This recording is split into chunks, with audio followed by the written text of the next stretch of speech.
Well, hello everyone, and welcome to this week's episode of Certified Forgotten. Still the only horror podcast that reviews films with 10 or fewer reviews on Rotten Tomatoes. That's sort of our thing. As I sometimes say, if somebody else is doing it, please don't tell us. Our egos are fragile and we cannot handle the competition. I'm Matt Monagle. I am one half of your Matt hosts. I am joined every time, all the time, by my buddy Matt Donato. How you doing, Matt? Pretty good. One time I'm just going to bring in Matt Barone and just not tell you and see if you notice. I have to say, I don't want to tease like future guests and future episodes, but we have a guest coming up that is literally breaking my fucking brain in terms of like addressing names on the podcast. That's all I'm going to say for now. That's going to be a rough one, but today we have an That's going to be a bad day. easier topic today, which is good. That's going to be a weird episode. But if this is your first time listening to the show, that's not really a problem you need to worry about now. We always bring in really cool people from across the spectrum of horror, writers, critics, filmmakers, producers. We love to talk to people and get their perspective, especially on how independent horror is playing within the industry. And we've talked to filmmakers before. I don't want to name their names because we have sort of a feud going on. It's a whole thing. But I think this is the first time that we have talked to somebody who's responsible for curating and delivering such excellent content we get on the home video market. So with that bumper, Mr. Donato, will you please introduce this week's guest? Absolutely. Today we get to bring in someone who I have shared countless Warzone wins with, and also you know him as head of acquisitions and a producer for Vinegar Syndrome and TerrorVision now as well, which today we even get to talk about a TerrorVision movie, which I'm very excited about. But let me first introduce the man, the myth, not really a legend, but Brad Henderson. Well, thank you. I won't take the legend part, but just to clarify one thing, not the head acquisitions, just acquisitions. There's multiple of us. But yes, happy to be here. Apologies. Great. I'll also edit that out. Are you gonna edit that out? I think we should just leave it. I think you should leave when you mess up. It's great. I love it. Fine. Yeah, that speaks to the spirit of independent filmmaking in some way that I'm not really sure how to tie it together yet, but I know that it's there. So, Brad, first question. When we talk to our guests, we usually like to talk about their history with the horror genre, how they got started. We're going to do that in a second. But I need to know once and for all, which of you are the better Warzone player, you or Donato? I'll go ahead and say Donato because I'm the bigger man. But Donato's a good support system because he's aggressive.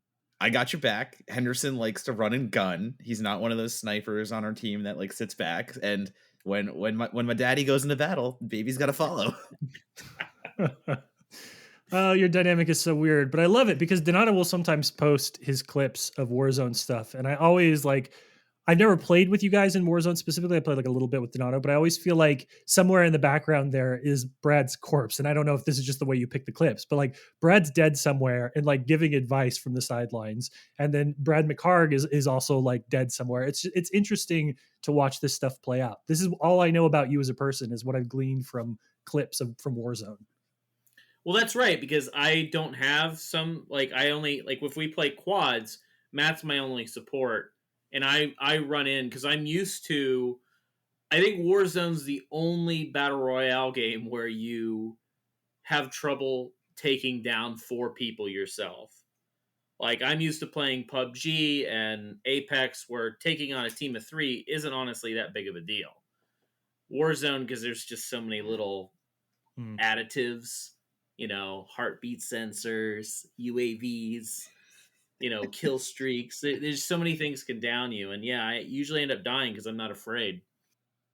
Well, I promise when you run into the conversation today, we won't leave you behind, which is sort of my very smooth segue to the part of the show where we talk about you and your history with the horror genre. So, Brad, we followed each other on Twitter a little bit. Haven't had the opportunity to meet you in real life, but you are, when I think of you, I think of you're the guy that's always being like, here's what I just watched. And it's something that I've never heard of. And I go and look it up on Letterboxd, and it has, if we're lucky, a handful of people that have actually watched and reviewed it. So I know that professionally you're a curator. You're the person that's going and finding the stuff that needs some kind of a champion within the industry.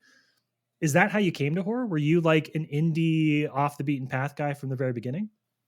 No, not really. It was mainly just my mother really loved horror films, so and my dad didn't really watch them, so she wanted to watch them with somebody. So I started like around 2 or 3 watching like the basics, like Halloween, Friday the 13th, and everything.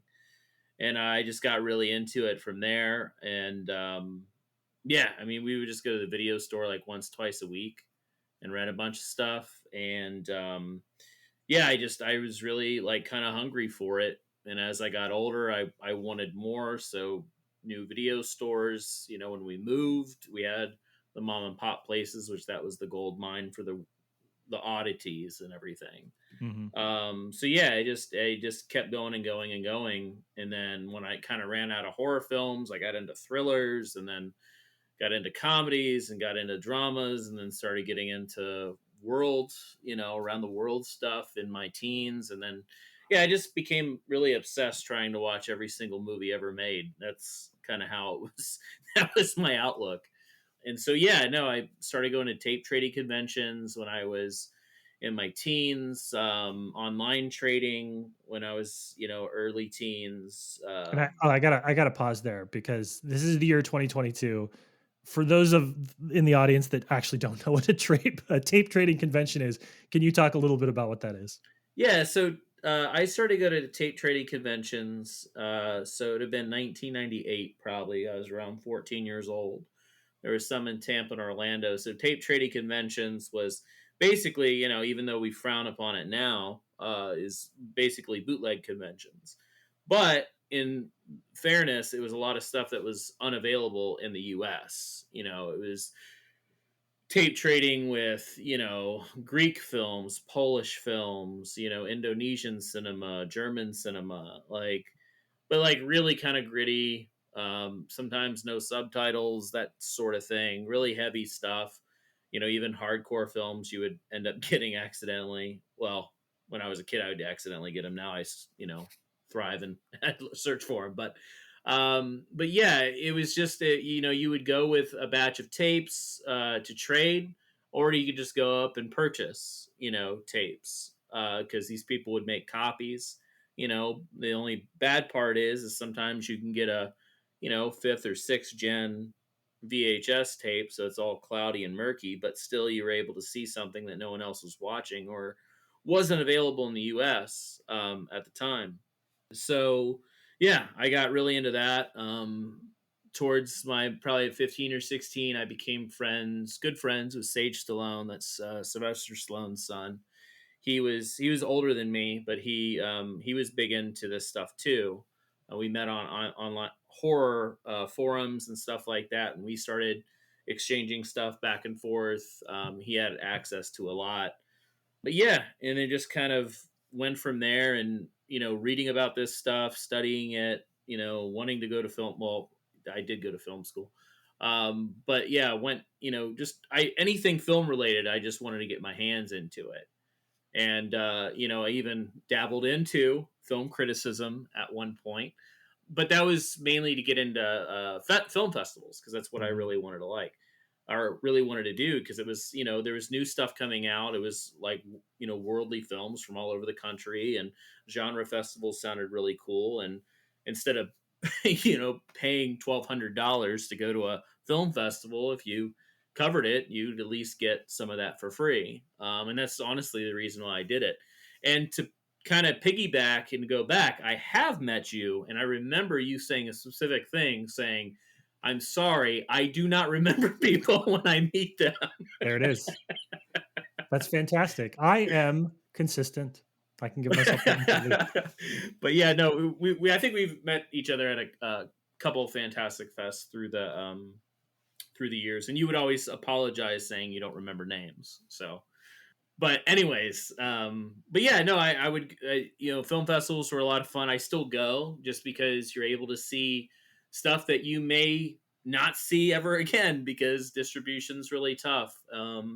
So yeah, it was just kind of an outlet for me. And then I met a bunch of cool people, a lot of cool friends, and that's the reason why I kept going.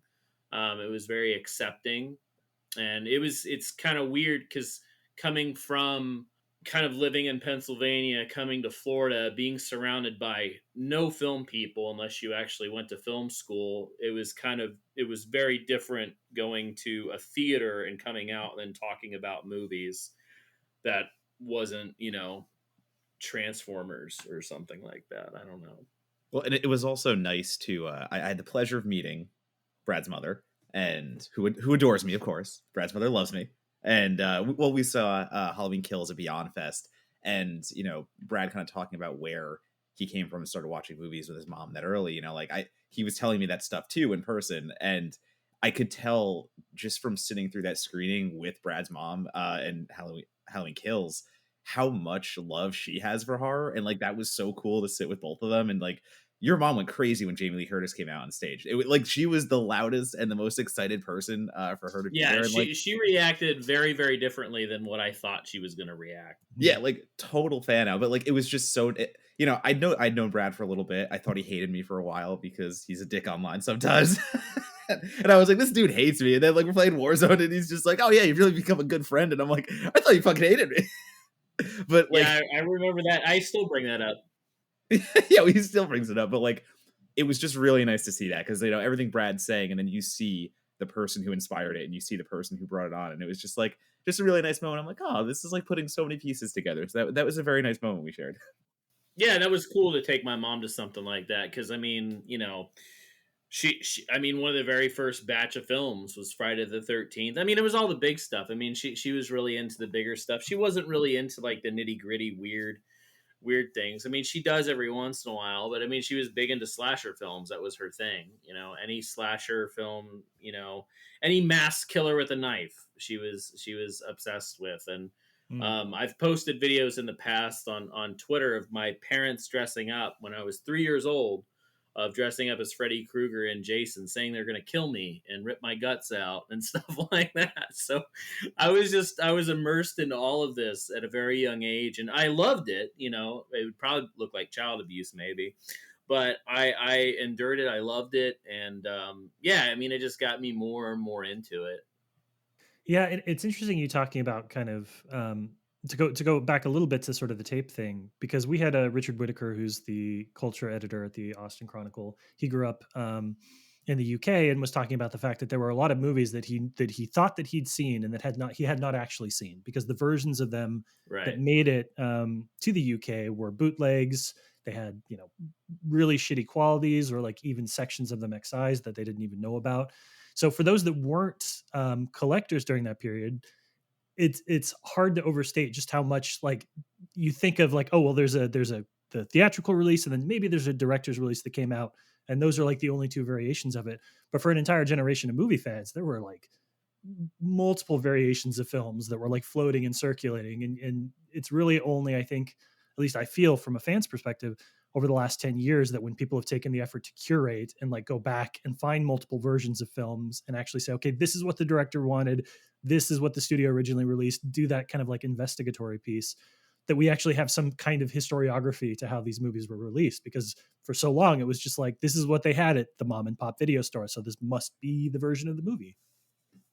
Yeah, no, that's very common in other countries, and then yeah, depending on how the sales work, Germany might be into something else, so they do a different cut for Germany. Japan might want something else, so they do a different cut for Japan.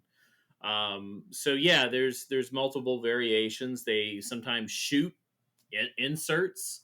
Sometimes they shoot some like exploitation films would shoot hardcore inserts to market to another country to make it a porno, even though there wasn't actually the actors aren't having sex in the film, but they would just shoot two random people having sex and then put it in the film just for a sales perspective. So I mean, yeah, to find multiple variations, and then you get into work prints like director's cut, theatrical cuts, international cuts. I mean that kind of goes. I always because some people don't understand that concept. I always tell them, because the big thing that was around in the 2000s, kind of mid 2000s, was Anchor Bay released this big box set of Dawn of the Dead, and it had the international cut, theatrical cut, and the Argento cut, and that kind of showed people, like, this is what was out there. So if you were overseas, you were seeing something completely different with the music, with the edit, the comedies cut out in Italy in Dawn of the Dead, in Argento's cut, and that type of thing. But honestly, it's everywhere. And there's this like thing right now where, because of like the Zack Snyder thing, like release the Snyder cut, it, it's like every time someone finds out there's another cut of the movie, they're like, we'll release that.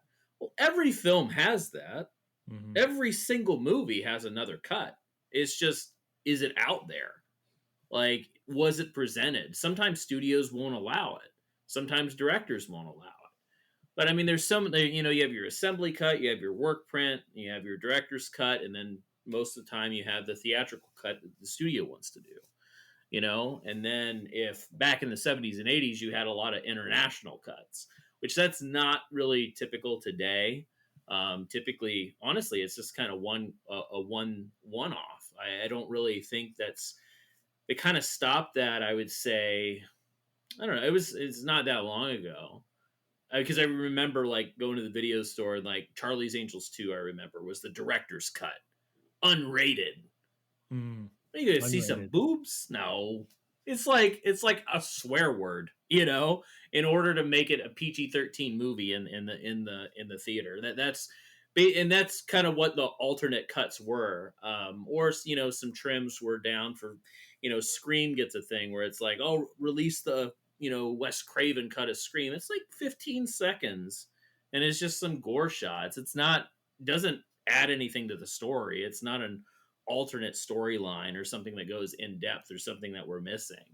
So yeah, I mean, every film has a different history. It's never the same. And when you do discover these things with producers, directors, what it may be, I always ask, like, do you have a cut of the movie?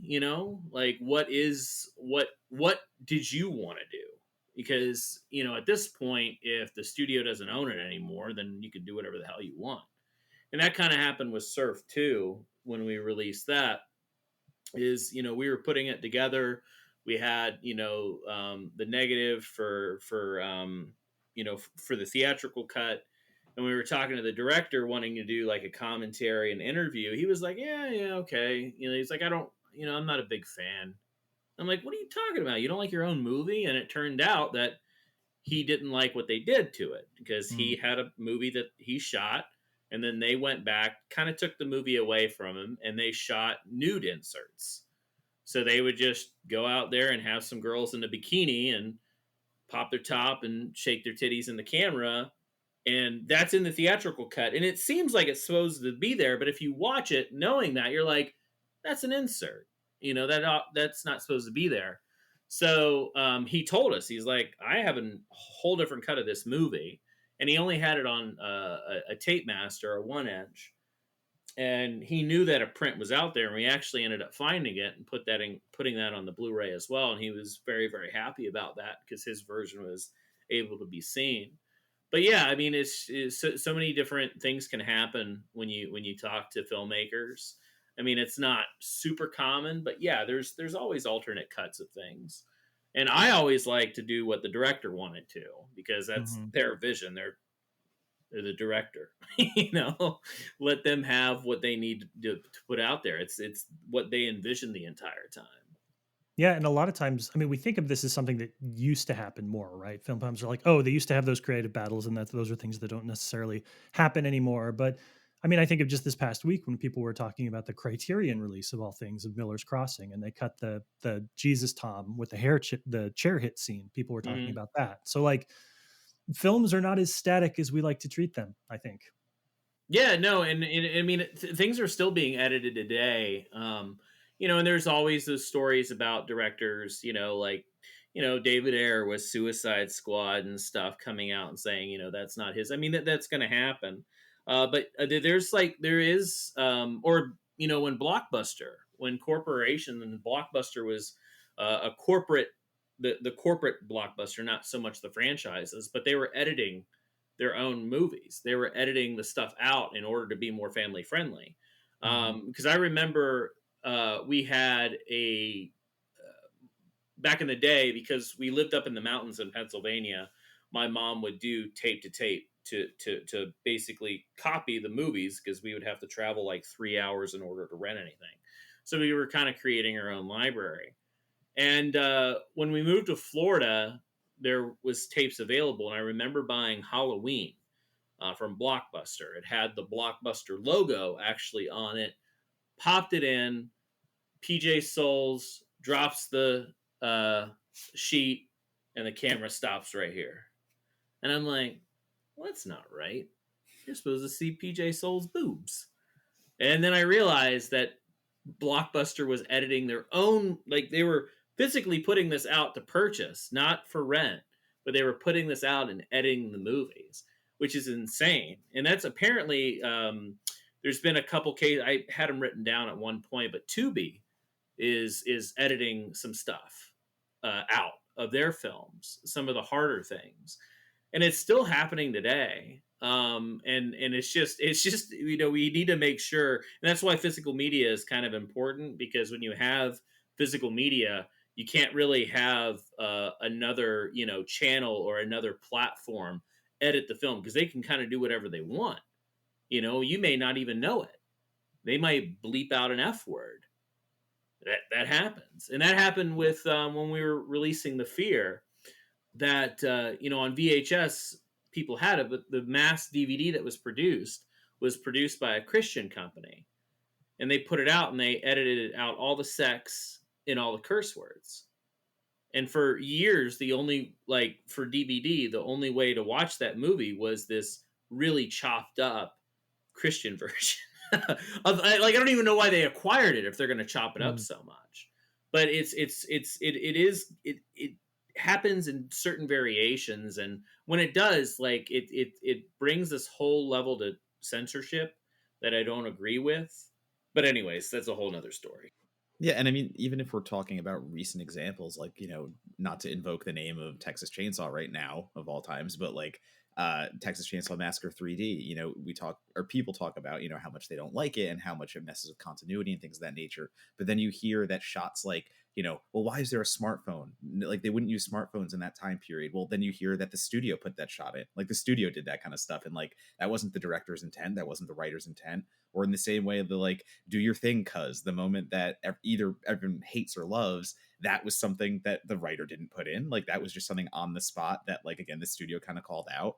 And then, you hear about other things of the studio interfering and just doing little things, not to give a bunch of examples, because I'm sure it happens so often, but Freddy versus Jason, and the one line where it's people talk about it and they use a slur, and all of a sudden you find out the writers are yeah, we hate that line too because we didn't write it.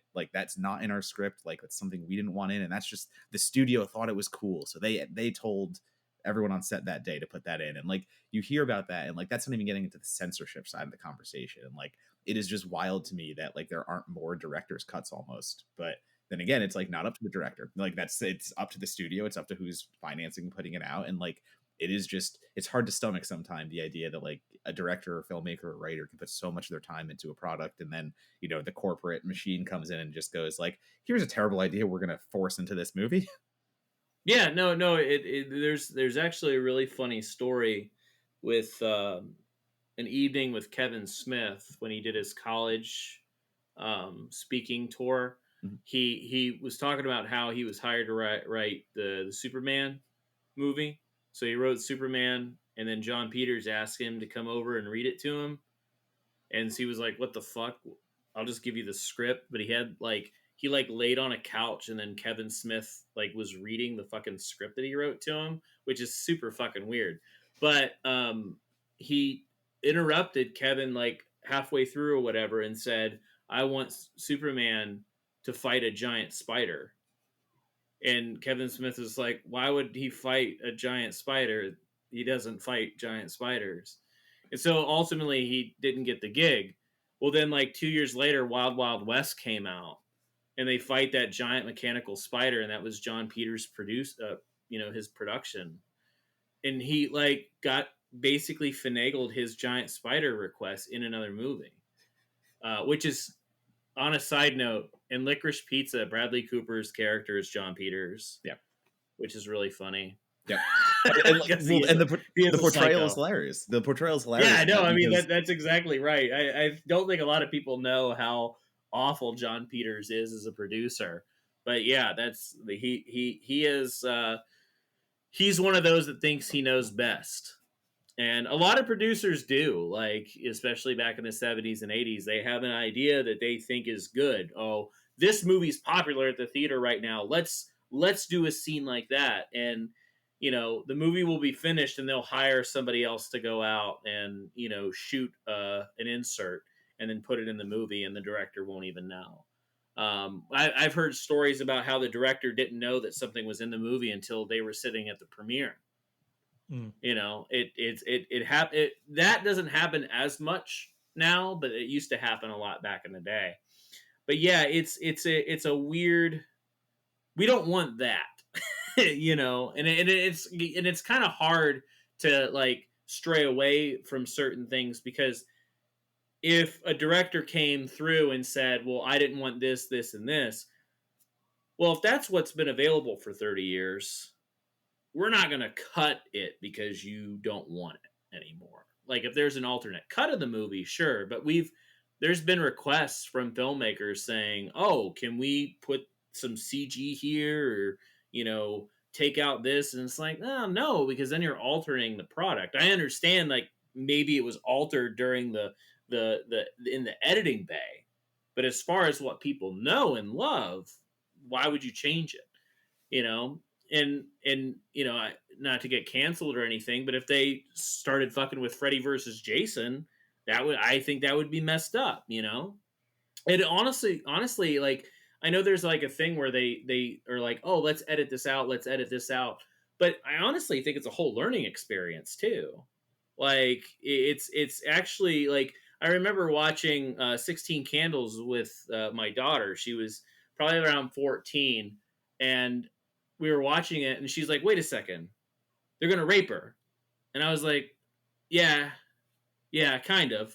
That's essentially what he says to do, and she's like, "Well, that's not right," and I was like, "No, it's not," but I was like proud that she was identifying with that, like that was wrong, but I don't want to see that movie altered in any way. I think it's important to learn from those experiences. So, like, yeah, that's why I don't like censorship. I guess that's what it circles back to. yeah, that's a giant conversation to have on addressing That's a different show. films. Yeah, exactly. Like That is a like different show. addressing past films on current culture versus like current films on current culture. Like we're allowed to be commenting on the way newer films are made. And, like Yeah, Amelia let tweeted it. BuzzFeed do it. Let Yeah. them write their Well, articles. yeah, and like Amelia tweeted it way better, so go find her tweet about it. But like that being the message, like that is just such a larger conversation. Yeah. Well, we're going to talk specifically about how a lot of the stuff that we've talked to now applies to today's film. So we're going to have an opportunity to kind of get in the weeds on how the acquisition development process went through for Norway. But before we do that, can you give us like the brief summary of, and it doesn't have to be that brief, but the summary of how you go from concept or idea or title that you like to actually having physical DVDs on the shelf or physical 4K media on the shelf? What is that? Kind of for somebody who says like, I don't know how a movie comes to go from like something that played for a week in Greece and now is playing like, I have a really beautiful, like high design physical release sitting on my shelf. How does that process go for you and for the distributors that you work for? Well, I thought you were going to ask me to explain Norway, and No, we're not there yet. I We'll get panicked, there. and I was We'll get like, there. I've seen that movie 8 times. I don't know if I can actually give a synopsis of it. But yeah, well, I mean, it all depends. Like for Norway, Norway was a film I saw at Fantastic Fest when it played, and I it was presented to me as a vampire that if he stops dancing, he'll die. And I was like, well, I'm sold. Automatically, I'll go watch it. And then, I went in and, seeing the film, and it stuck with me. And so immediately, I mean, we'll talk about the design and all the Mhm. actual film itself later, but I left the theater thinking like, holy shit, this is really great. And I was far from doing anything in the distribution side of things at this point. Um, and it was just one of those films, like probably a lot of critics that see movies at film festivals is like, when is this coming out? So I can repost my review. I can, talk about it, because you can only talk about a movie so much that's not available. And this movie just never came out. It came out in Greece, and I think maybe it was on DVD, and I think maybe it had English subtitles, but it only had distribution in Greece, as far as I know. So it was a film that kind of stuck with me, like, where is that going? What's going on with this? And then I started doing acquisitions at Wild Eye Releasing. That was one of my very first gigs. And I was like, oh, there's that movie Norway. I don't know if that would really fit on this label, but I do love this movie, and so I'm just going to try. And of course, it just didn't work out, because that's not what Wild Eye really releases. So that kind of went away. And then I started working at Vinegar Syndrome, and then I got on the acquisitions team there.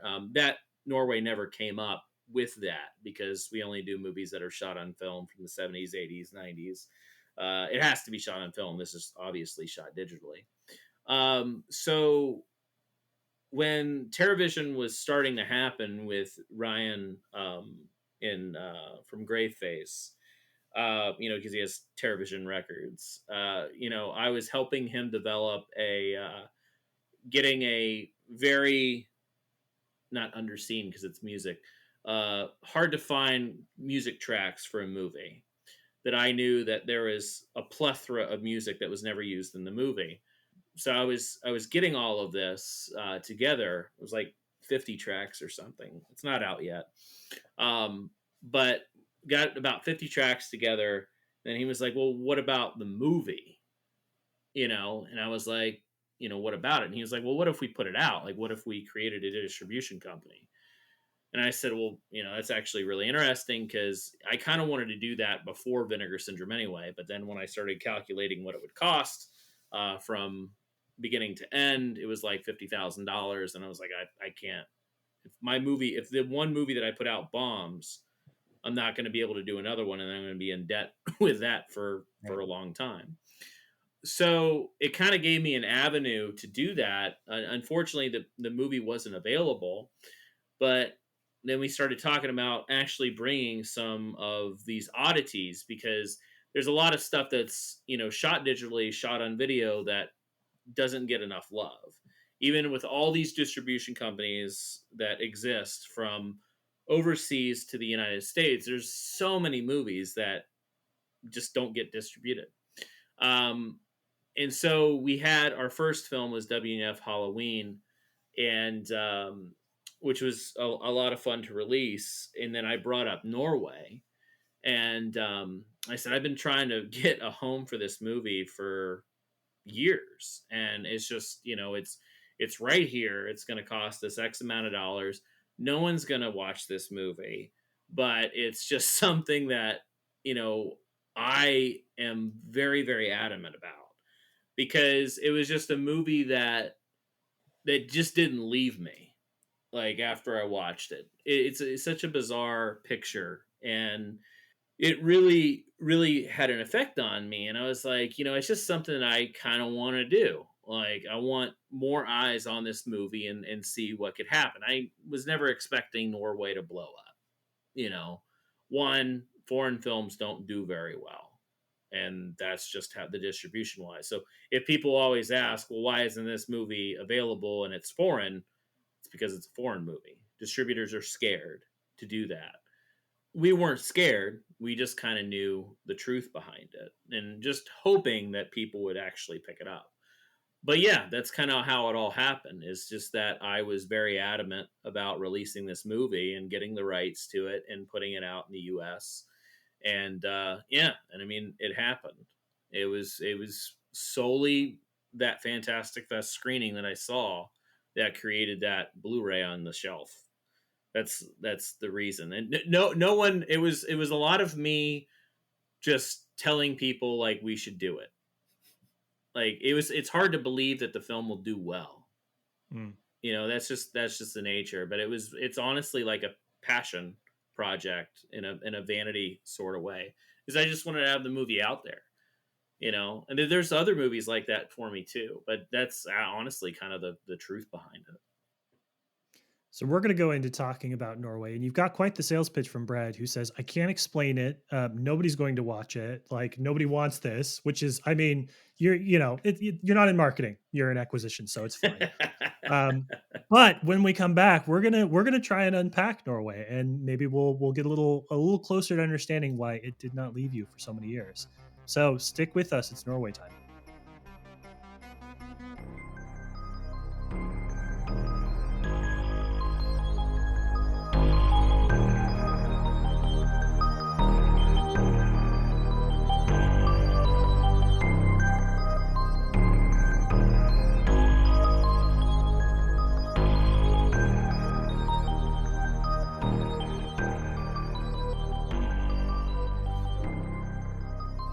Hello, my friends and listeners. It is Matt Monagle here, speaking from the past and encouraging Matt Donato to share this week's bumpers on our little certified forgotten interstitial.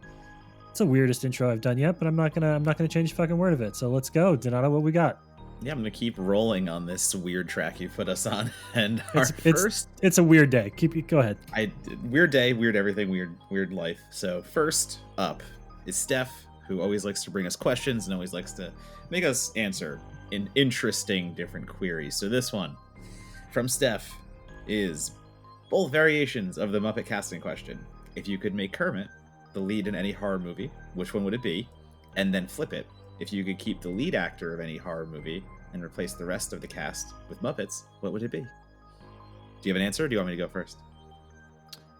I find that it's often best if you just react and just your reaction is correct. I was trying to think, all right, what is a film with like a final boy, right? Or something to the equivalent of a final boy, because that's what would work for Kermit. So I'm going to say the answer to both is Final Destination. Kermit can be the main character, or everybody else's Muppets, whichever one works. I think the movie holds pretty well either way. So I'm going to say Final Destination.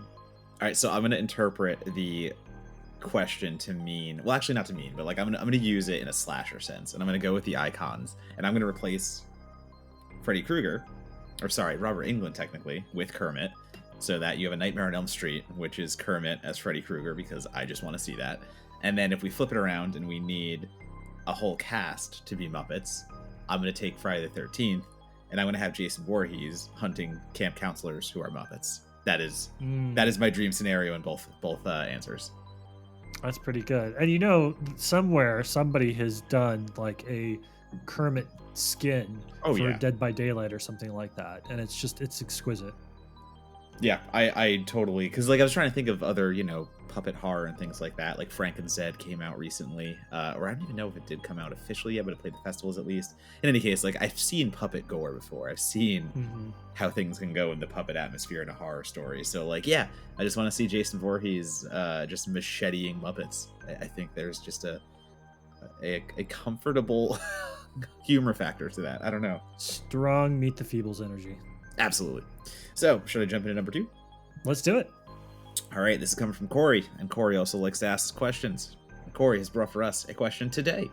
Do either of you enjoy other kinds of horror media, like games, books, toys, etc.? In parentheses, I kind of know the answer, but that's not the point! Exclamation point. Thank you, Corey. You're setting us up a little too nicely.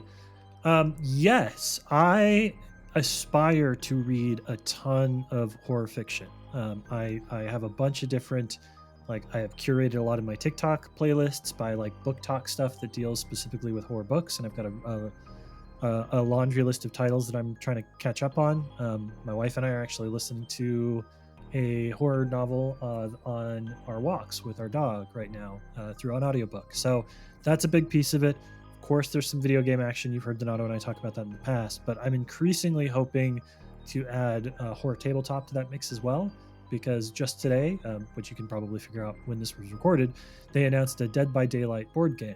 And, friend of the show, Freddie Carlini, also has Mixtape Massacre, which is another slasher themed board game. So I love the idea of coming together and then trying to murder your friends. So horror it's the thing that I love across all media, and across all types of entertainment. So it's definitely not just film. Yeah, and I mean, the answer for me, I think I've brought up a few other examples too. So, I mean, video games, of course, we're going to gravitate towards your Resident Evils, and Monagle and I have talked about playing the Friday the 13th game and how I tend to play as Jason. So I'm very excited to tackle Texas Chainsaw Massacre when that game comes out. And video games, I'm definitely looking for survival horror. I love that vibe. Even like Warzone, when they go scary, like I still haven't changed between Billy and Ghostface as my two character costumes. And then other things like books too. I mean, I tend to gravitate towards horror comics, and I don't read them as much as I used to, but definitely Hack Slash is one of my favorite comic franchises out there, and I have all the basically everything you can own of Hack Slash. So huge props to that. And I do love something like Alien versus Predator or something of that nature when they do a spin-off comic series. So I am looking outside the box for that too. I mean, music. I'm very much drawn to Ice Nine Kills, and I'm very much drawn to some of these bands that really do soak in the horror aesthetic. So film is always what we think about for horror, and television as well. But I think horror bleeds into so much more media, and I'm here for all of it. Yeah, and I like that you brought up comic books, graphic novels too, Donato, because one thing that I try and do every now and then that I'd recommend for anybody is if you have a library card and you have access to Libby, a lot of digital, really good horror graphic novels, because they tend to be one shots or limited runs, are available for you to actually just read and download onto your mobile devices. So if you like the idea, or if you like horror graphic novels, get your library card out, go onto Libby or a related site that allows you to stream and download content from your local library and see what they have. Because I've read like a ton of Hellraiser comic books using the Libby app from the Austin Public Library, and it's really fun and interesting and engaging stuff. Push outside your comfort zone. Do it. Well, not too far. It's still horror. Oh, that's true. All right. Well, that was probably one of our better bumpers in terms of like talking about stuff that we'd enjoyed. So I guess let's get back, like read more graphic novels, read more books, have fun with that. But let's get back to the show.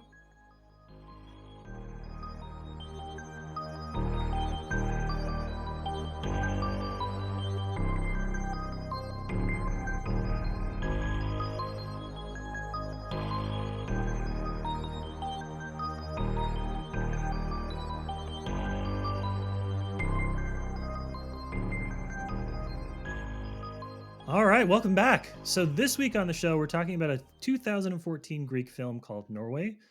Most of the information that I have about the film comes from the interview with the director that was released on the Blu-ray, which Brad probably knows some of that information too, since he released it. So I'm not gonna try and impress you with knowledge that I've gleaned from the one source that I had, because there's just not a lot available about this online. The very short log line I will give this for you is the movie is set place in 1984 in Athens. There is a vampire. He does like to dance. And then stuff happens from there. We'll get into that.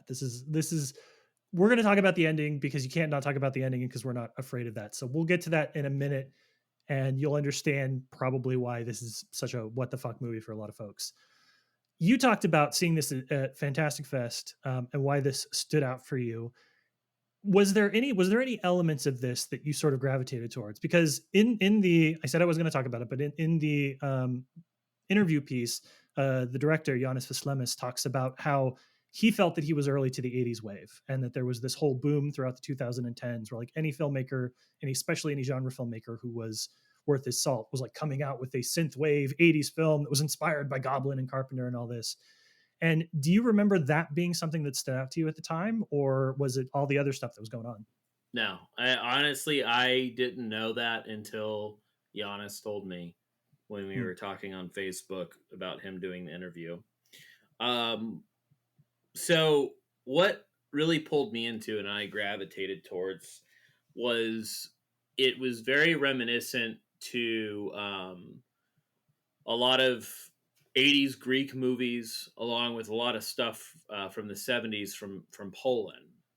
Certain aspects of the cinematography, um, the zaniness of it. I really gravitated to that. It reminded me a lot like Zulkin's films from Poland, and there's some Greek movies like The Pervert and things like that that have these really weird setups to where it becomes kind of like mythical fantasy dreamlike. Mm. And a lot of Polish films are like that, especially in the 70s, especially the sci-fi movies. So really loving like Zulkin's work and things like that. When I was sitting there watching it, and it starts off, and of course, the 80s is, everybody loves the 80s, so the setting felt, familiar, which I enjoyed. The music was original, but it had a very, soft sell, type vibe. And it was kind of horror elements, but with between the cinematography, the set design, the miniatures that are used in the film, it took the movie to another level for me. It made me kind of forget this movie was from 2000. I think it was shot in 2012. But watching it in 2014, it felt like a period piece from back then. Like I was like warped in like the Twilight Zone or something. Yeah. So I kind of gravitated towards that, especially like the production side of things, because certain things look like a set, certain things look like paintings. Like it was just a very, very beautiful movie with this bizarre ass fucking storyline, but it also had like kick ass music. So like everything that I really love about cinema is in this 70-minute movie. It has the horror elements, it has some comedy, it has great music, because I've always, sometimes I even say that I know more about music than I do about movies. But with the music side of things, the production's design, the cinematography is just beautiful. It's uniquely photographed. Just everything was just. I just felt like I was watching like a live painting, like at a museum, and Mm. that's what really pulled me into it. I just kind of fell in love with it from there. Donato, you are one of two people to have reviews for this film, from noted film criticism site author.com. And it's a glowing review. You love this film, and I assume you must have seen it in 2014. And the moment that Brad brought this on the show, you were blowing up my DMs and being like, I can't wait for you to watch this, man. So what was your reaction having seen this, as somebody who had kind of like a similar experience to Brad, saw it at a festival, fell in love? Yeah, and exactly that. Like I had the same experience that Brad was describing before, and I didn't even get to see it in the theater. I'll say this outright: this is the first movie I ever saw associated to Fantastic Fest. So like, this is my first Fantastic Fest. I think possibly my first festival ever, because I think I started with Fantastic and then I started doing South by, like this in the same kind of block. So it was the night before I even flew to Austin, and I was like, all right, I've got some time to kill. I'd love to get a head start. Like I'm a fresh faced critic. Like there's going to be a lot of movies for me to see, so I got to see as many as I can beforehand. Any case, I'm like, well, there's this 70-minute weirdo, bizarre film about a vampire who can't stop dancing or he dies. And sure, I've got 70 minutes to kill. I can do this. So I put it on, and just the same, like, I won't echo much of what Brad said already, but that's what drew me into like the idea that like this movie was so carefree and it loved what it was doing and it loved being this oddity in this weirdo film. And like the comparisons that I immediately started thinking of, like at the time, like Kaufman films and Gondry films, and it has that kind of like just out there spacey kind of vibe, and it's just about a vampire going through discotheques and like this Euro sleaze kind of overlay. And now that it's years later and I've seen the lore, I really play like the lore and Norway in the same kind of hand. Like those two movies go so well together, and Norway stands out a little more to me even because it just gets so much weirder at points. The style is so beautiful. The painting stuff that Brad was saying, like it just feels like an art installation at points, but it is still so much fun. It is still so zany and off the wall and crazy. So I'm watching this movie and it's 2014, And like I start my Fantastic Fest before even getting to Fantastic Fest with my favorite movie that year, and then nothing, like absolutely no noise on it. Every single year I'm like looking, I'm like, where, like Norway had to come out already. Like what distro label took it up, what picked it up, and it literally took until 2022. So like this is I was so excited to get you to watch it first and just to get it like in your system and to hear what you had to say about it. But also because this is the quintessential kind of certified forgotten movie. This is why we do the podcast. Like we talk about these movies that we see at a festival, they stick with us, they don't leave. And they, how many years? Like 2014 to 2022. That's how long it just sat around. And no distribution company wanted to take the gamble on it until Henderson came along. So it's like, it was just, we had to talk about it. And my review wasn't even on Rotten Tomatoes for a little while too, which is hilarious. So like, it only had a single review for a long time by some other Matt who gave it a negative. And fuck that Matt. There's too many Matts, man. We got to cull the herd a little bit. We really do. Yeah, it's interesting because this is, you think that this would be, especially in years past, like this should be a Fantastic Fest buzzy title, right? Like this is everything that the people that I talk to and that I've gotten to know that have been going to Fantastic Fest for years and years. This is the kind of film they say that they miss or want more of, or like wish there was more stuff like this. So, you think about that and you think about the fact that like, well, Fantastic Fest programs, what, somewhere between 25 and 50 films, if that, every year. And like still within that small of a window, stuff can fall through. And you're like, well, gosh, what hope is there for any filmmaker ever, especially an international one, to kind of like pop off? If in a festival designed to spotlight stuff like this can still kind of fall through the cracks a little bit. It's wild. And it's great to hear both of you talk about your experience with it, because like there have definitely been films that I've seen at film festivals where I just like look around and I'm like, I don't know why we aren't just like, why we just didn't stop the festival right here, because like there's no point in going on because this is as good as it's going to get.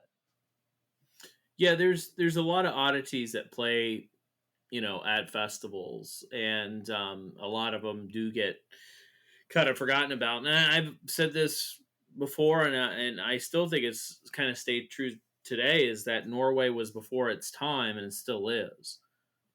I don't think people are still ready for this. I don't know when, because, I average probably about between 1,000 and 1,200 movies a year. And I would say 80% are always new to me. I've never seen anything like Norway, even with all the zany, crazy shit I've seen overseas. It's like every element is put into Norway in 70 minutes. And that's what is so fascinating, because somebody would run this for 2 hours and try to expand the lore and everything. I mean, Hitler, Nazis are even in this movie, and it's like, it's just everything's kind of funneled in. And I'm not here to say that Norway's a wonderful, great movie, like it's revolutionizing cinema. It was just something that really affected me. It's even hard for me to even describe what Norway is. Even the director has a difficult time. Like honestly, the movie it was created out of nothing. It wasn't like some story that it really is. I mean, he is a musician. He does music videos and things like that. I mean, it shows. I mean, Norway's this long ass music video. So it's something to spotlight production design, cinematography, music, and just creativeness. And it's like an art piece. You're not getting the fucking Matrix storyline here. You're not getting anything like that. You're getting something, probably even, you're getting something incoherent in a way. Basically, you're getting a movie as when Neo talks to the architect, you're like, what is actually happening here? That's kind of how you are the whole time watching Norway. I'm not going to tell you you're going to watch something that's great. You're going to watch something that you've never seen before, or probably will see variations ever like it again. So it's almost like going to an art exhibit. Like, you don't tell somebody to go to a museum because, oh my God, this painting means this painting means this. You're like, no, go, because this is actually kind of fascinating. That's kind of how I present Norway, is that just watch it because it's a fascinating movie. Like, I'm not going to give you the breakdown of the plot other than trying to entice you that it's about a vampire that can't stop dancing or he'll die. you know, and that's just one of the comedic aspects to it. That's not even what the fucking movie's about, you know? Right. Like it's so much more than that. And it's just, it's basically like it's in Giannis's brain of doing kind of this long ass music video.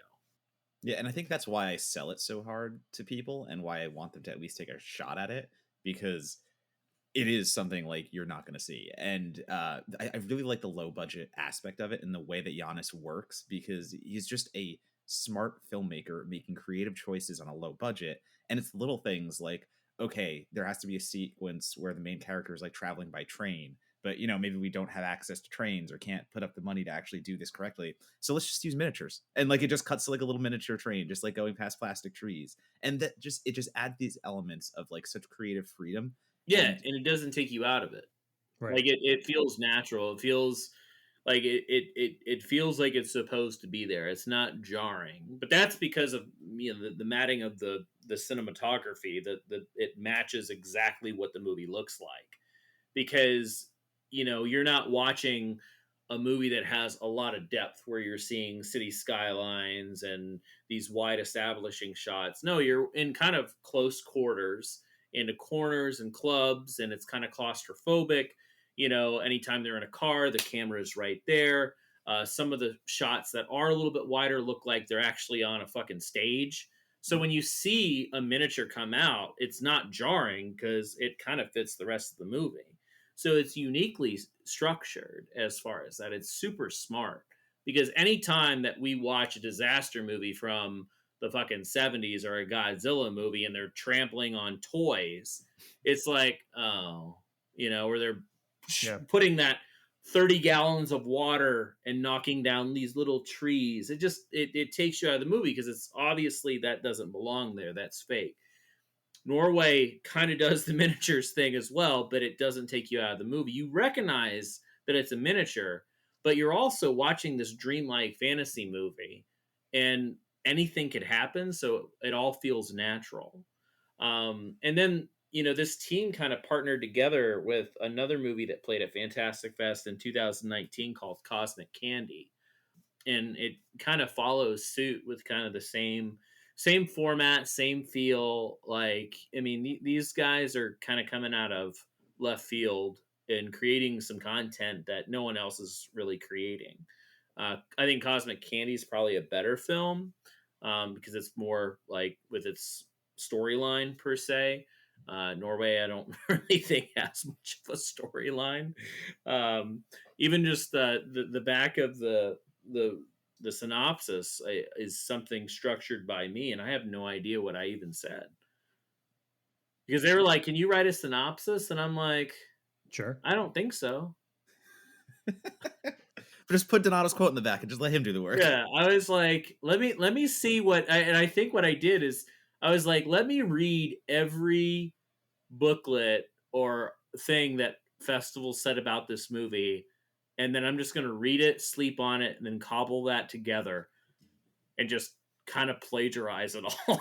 Because that's like it's like I think that we're all on the same page. It's like we're trying, and then I was reading them, and I was like, everybody's kind of saying the same thing, because I think it's like we just write down what we see, and it's just like Athens, 1984. Photosobic Zano goes in, a vampire that can't stop dancing, but he's looking for a woman to suck her blood. Like that's pretty much it. And then Nazis are involved at some point. And we're going to talk about the Nazis in just a second, because that's such a nice point. But I want to double back a little earlier, Brad. You were talking about influences of this film, how it reminds you of Polish filmmakers. And I think Donato's heard me say this many times, that my criteria for an interesting film is if somebody could write a really good college essay about it. And I think part of, I haven't studied Polish cinema, but I was lucky enough to take, when I was in grad school, I studied Hungarian cinema and I studied Ukrainian cinema. And sort of this history of Eastern European cinema post World War II, when they were trying to build these national cinemas out of nothing, when they were falling into magical realism because it sort of allowed them to process a lot of the emotions of the post-war environment. This is a movie that is so tapped into that ethos, and it's interesting because it doesn't feel like a period in world cinema history that a lot of filmmakers look to for inspiration. But I think you hit the nail on the head, and obviously it's a huge influence there, that like these movies that were coming out in late 50s throughout the 1960s that were doing the sort of things that Norway was doing. You go and you study, you read about it, you watch these movies. There's a lot of narrative, creative production common ground between a lot of Eastern European bloc filmmakers that were working during that time period. And it's interesting, and I think it really adds to that idea that like, maybe you're not going to get the average moviegoer that's going to watch this and geek over this, but I guarantee you that if this becomes just a little bit better known, it's going to pop up on a lot of syllabuses, because I feel like this is connective tissue. It's a way to double back and talk about inspirations. And Donato, you mentioned the lure earlier too, exactly that as well. Like this is the kind of movie that allows us to talk about the past in a way that is immediate and now, and I think that's super fascinating. Yeah, no, I hope in 50 years, people are like, "Oh shit, this movie existed." Because I think that's still happening now, and it's really happened kind of with Polish cinema in the past like 10 years, 10, 15 years. Because some of these films are really hard to find, and they were never subtitled or dubbed by any means. And I think, these countries, they are proud of their work, and they're proud of these films that were channeling, like you said, a lot of emotions and politics. Politics don't belong in horror movies, right? Yep. Politics has existed in horror movies, like, I mean, since the beginning of time. 1930s, Dracula's Daughter started with it, with the lesbians. Universal was able to put lesbians in a movie in theaters in 1930. That's crazy. Vietnam created a shit ton of horror films, but yeah, every country has their own thing that they were going through between wars. And I mean Poland alone has, like, some terrible things have happened. Russian cinema, I mean, all of it. But yeah, I think a lot of what is going on, and maybe Giannis hasn't really tapped into explaining that, but obviously, a big portion of why Norway was created was all up in him, like, of things that Mhm. he grew up with and knew. All putting so Even subconsciously putting some of this stuff together for, like you said, the Eastern European cinema. There's just so much. If you if it wasn't as polished and pretty, it does feel like something from the 70s. Even Yep. though it's set in 1984, it has a lot of elements of the 70s, especially with those sci-fi films. And I think, again, that's kind of what pulled me into it, because at times I was like, what is this? Like, what am I actually watching? And it's not a bad thing. It was like, I mean, it's never a bad thing too, because if we're pulled in by something like that, I mean, that's where we want to be. yeah, yeah, and it was just like, it was just so cool to see something so different. And I mean, yeah, if you're a critic, or you just watch a movie a day, I mean, a lot of things kind of run together. You know, there's a lot of films that just kind of keep going, same thing over and over and over. And that's, I think that's the beauty of watching these movies and feeling something new and fresh. Yeah. So I think the other part of the conversation too, actually, is kind of subgenres in horror as well. Because this came out in 2014, and just talking about like vampire movies, like they kind of looked a certain way, and we got very used to like Twilight in the mainstream, and vampires just kind of being like Dracula Untold and things of that nature. And then you come out with a vampire film that just doesn't look anything like the vampire movies that you have been watching in so long. I think that like that excited me, where that might turn other people off. I mean, even the smallest details that Giannis takes, like the blood, like the blood changes colors for people based on just like, the blondish character is like bleeding this like yellow blood, and then you get blue blood in another scene, like pouring out of someone. And it is so over stylized. Like, it is so nice to look at. And like just the whole film has this like seedy seduction running through it. And again, that's why I kind of bring up the lore, and that's why I tie it so close to the lore, because the music video element works, the tone works, like everything about it works, but it is indescribable in so many moments, and it is just pulling from different little narratives here and there, and just little influences over here and there. And it's so hard to sell, but I'm I'm drawn to movies by music video directors, I think, a little more because, again, I love a movie that runs on the rhythm of song and beat and tempo. And that is like Norway to like almost I've never seen. Like, it is continual emotion, and it's really from like a musical standpoint. Like, it's this crossbreed between music and cinema that, like, man, like I don't know how you pull it off that seamlessly. And 70 minutes is the perfect time for it. Like, literally 70 minutes is exactly what this movie needs to be. I'm going to start telling people this is an adaptation of Beat Saber because, kind of works. Kind of works. Beat Saber. Hey, whatever you can do to talk people into seeing it, because I don't do a very good job. Yeah, and also his bank account depends on it. A little bit. The more people that see Norway by buying the terror release, that helps Mr. Henderson out. So if anything, it's good charity work. Well, last question for both of you then. Speaking of charity, will we ever get tired of watching people either stand up to or try and kill Hitler, even in contemporary cinema? Because that came so out of left field, and yet it's from at the end of the movie, it's revealed that the people that run the nightclub and that the main character has been with have discovered that he's a vampire and want him to turn their faithful leader because he's apparently still alive. And up until that point in the film, I was with it. I was like, I'm experiencing this. I don't know if I'm engaging with it, but like it's washing over me and I'm having a good time with it. They use that to develop their main character in really interesting ways. And you learn a lot about him in a very short period of time. And it's sort of like, how are we still making Hitler relevant and useful and creatively good in a lot of interesting ways in 2022, right? Because that's a great beat, and that's a great concept that if you ever tried to tell me ahead of time, it's like, oh, and then they try and get him to bite Hitler, I would be like, fuck no, god damn no. But it really, really works. Yeah, no, I think that is I mean, I think that just follows suit with, and maybe Giannis hasn't really touched on it, but again, with all the stuff that was going on in Europe, it is kind of like a time capsule that's wrapped up in this weird enigma and oddity. Like, it's like I said, again, I'm so bad at explaining and talking about this movie, even though I've been the biggest champion of it, probably the biggest champion of it.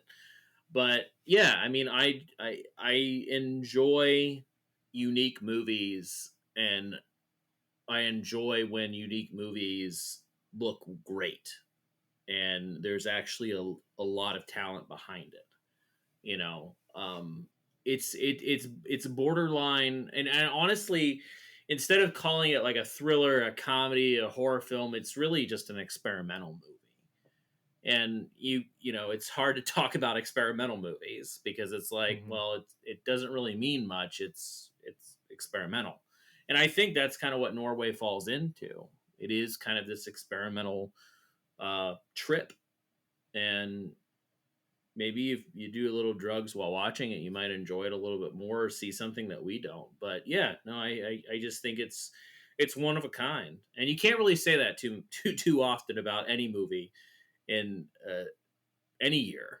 Like, there's many years where I'm like, well, I mean, there's great movies every year, but it's hard to find an oddity like that, that's well made.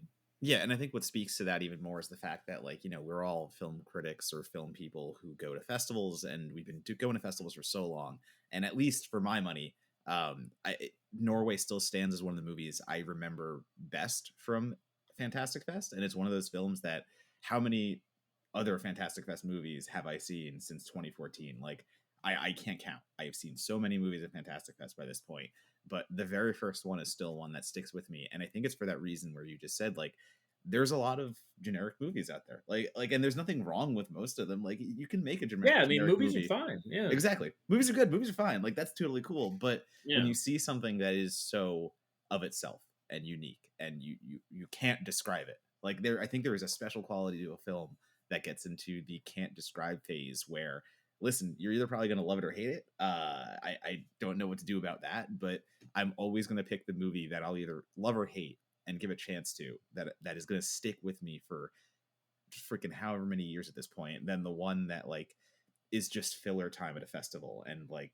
just plays that, like, midday slot that you see and you only go to it so you can go to the Alamo Draft House and eat lunch during it. Like, I'm always going to be there for that 11 a.m. And I think it was on Kaylin Corrigan's episode, Rattle the Cage, and she kind of just mentioned like, listen, that 11 a.m. slot at a Fantastic Fest is like where I saw Rattle the Cage. That's where I've seen some of the most obscure films at that festival programs, because they put it at that 11 o'clock slot for a reason. Like they know people at 11 a.m. probably aren't going to be likely to show up. So they put that thing that they're either going to love or hate. It's the one that is the biggest gamble, but like, hey, we programmed it. We tried to give it an audience, so we'll see what happens there. So, I think that probably was kind of the same thing with Norway, but I just can't recommend it enough for that one reason alone.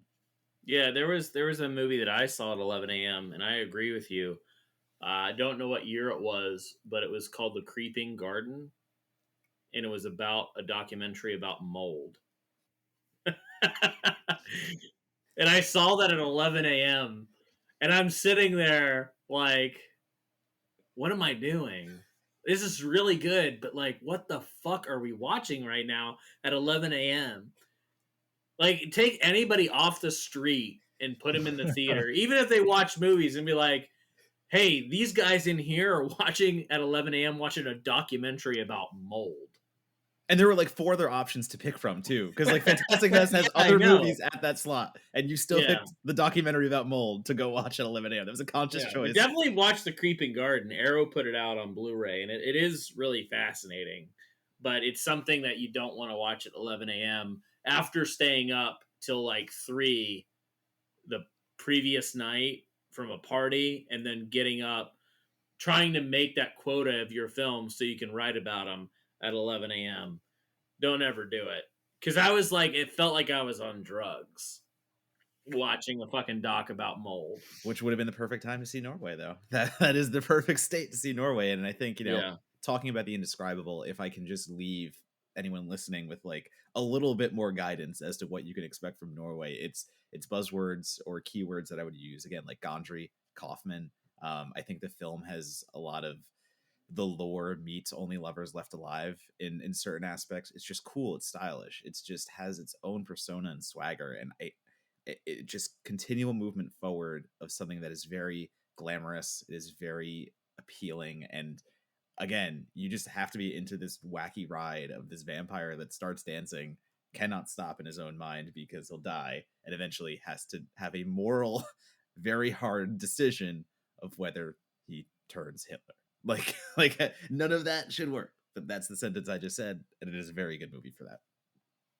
And I'll say from my sales pitch, it is a movie that channels and is set in the 1980s that watching now this year, 2022, didn't make me want to turn it off, which is actually pretty high praise because every filmmaker has a film about the 80s now. And it's after a certain point, you're just like, discover another decade. I don't care what and I guess that's what we should say, is that even though it's the 80s, it's not being force fed to you. It's not a wink wink. Like it's just the setting. It doesn't utilize the 80s. Because I mean, like movies like that, it's like, oh, let's play music from the 80s. Let's have this. I mean, there are discotheques in the movie, but it feels like something out of this world, Yeah. And the music alone, you've talked about the music so much, Brad, but like this is the kind of stuff like we've all heard a million film soundtracks where somebody was like, I have a Casio, and you're like, oh my God, is this going to be the next 90 minutes? This is dynamic and lively and engaging and bouncy and like kind of like jubilant in a way that a lot of these soundtracks aren't. They've lost the ability to make synthwave soundtracks that have fun anymore. They all have to be sort of dour and minor. So it's every piece of this is steeped in the 80s, which is common, but earns the right to be revisited by us, which is uncommon, I think. Yeah. And the other thing is to kind of say what you were saying, because in the interview, he mentions Carpenter. Like that was an influence. You never fucking know it watching the movie. Yeah. Like that, because I mean, every filmmaker and every musician now tries to replicate it. Like I like John Carpenter. Here's my soundtrack. Cool, right. Man. Think of something. Throw away the fucking keyboards. We don't need it anymore. It's over. It's done with. No one fucking cares. And it's like movies. It's like, oh well, yeah, I love Carpenter. Here's my Assault on Precinct 13 or Halloween. No one fucking cares. Like it's been done. Let's be more creative. like channel, like you can be inspired by something and create your own voice. And that's what Giannis does. I would have never put that together until I heard him say that. Hmm. Because you can watch movies and be like, oh yeah, big Carpenter fan, huh? And it's just like wink wink. Guess what I like, guys? Yeah, we got it. We know. Yep.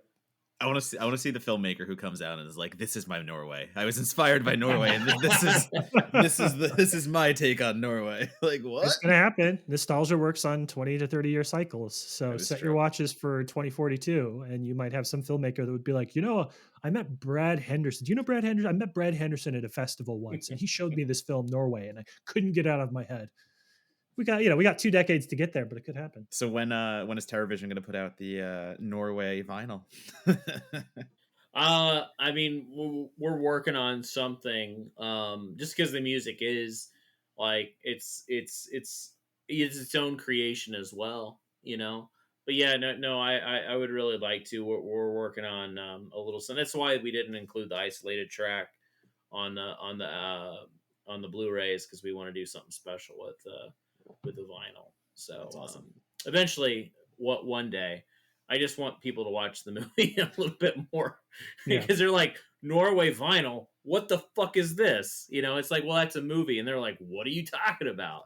So I just hope it catches on, and maybe one day more people will lay eyes on it. Norway's not done. It's not like it just came out on Blu-ray and we forgot about it. We still have some additional plans. It's just that, got to kind of spread these things out. We have the movie for like 5 years, so we gotta utilize it. Well, normally I would wrap our conversation by saying, where can people go and learn more about the stuff they're working on, et cetera. What you're working on, where it is pretty super established in this episode. So what is the best way to support a film like Norway or TerraVision? Yes, obviously by the Blu-ray, but like, are there other things that people can do to support a young startup distributor that go beyond just like buying the 2 movies that you have?